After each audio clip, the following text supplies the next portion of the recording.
10 men returned from the land of Israel.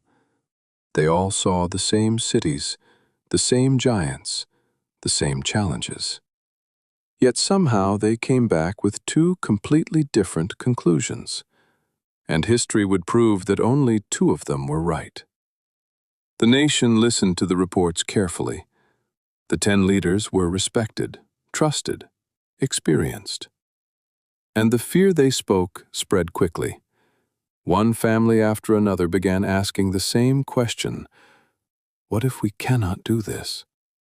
What if the promise is too difficult? But as fear moved through the camp, one man could not stay silent. Calev stepped forward, but because truth sometimes demands a voice, even when nobody wants to hear it. Calev told them something radically different. The land was good, very good. Yes, there were challenges, but the promise was still true. For the first time that day, another possibility entered the conversation: hope. The Torah later explains why Calev was able to step forward. Calev had a different spirit. Not different facts, but a different spirit.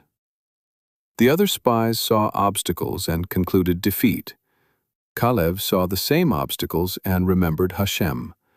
Same reality, different conclusion. Yehoshua stood with Calev. Yehoshua had been prepared for this moment long before the crisis arrived. Before the mission, Moshe changed his name from Hosea to Yehoshua, adding a letter from Hashem's name, as if preparing him for a test that had not yet come. The strongest faith is often built before it is needed. The crowd did not appreciate what Calev and Yehoshua said. The Torah tells us the congregation wanted to stone them. Imagine that. 2 men speaking truth, an entire nation turning against them. This is what courage looks like. 2 against thousands, not wavering. 40 years passed. An entire generation disappeared. The wilderness came and went. But Calev remained faithful. He never surrendered the truth he had seen. He never abandoned the promise. At 85 years old, Calev finally entered the land, and he asked for Hebron, the mountain, the difficult place, the place others would have avoided. Faithfulness preserved him for the promise. History eventually revealed what fear could not see. The minority report was right, not because it was popular, not because it won the vote, because it was true. Sometimes truth needs time before it is recognized.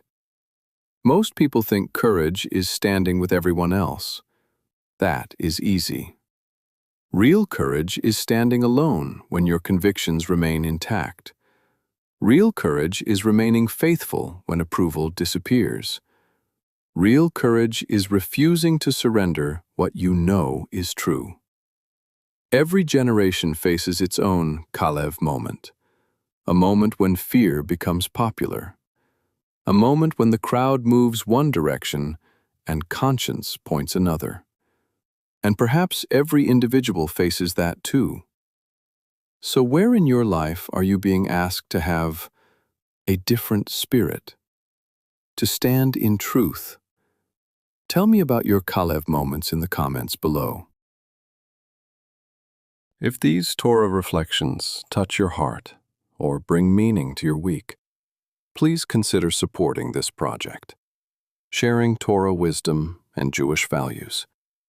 And thank you for being here.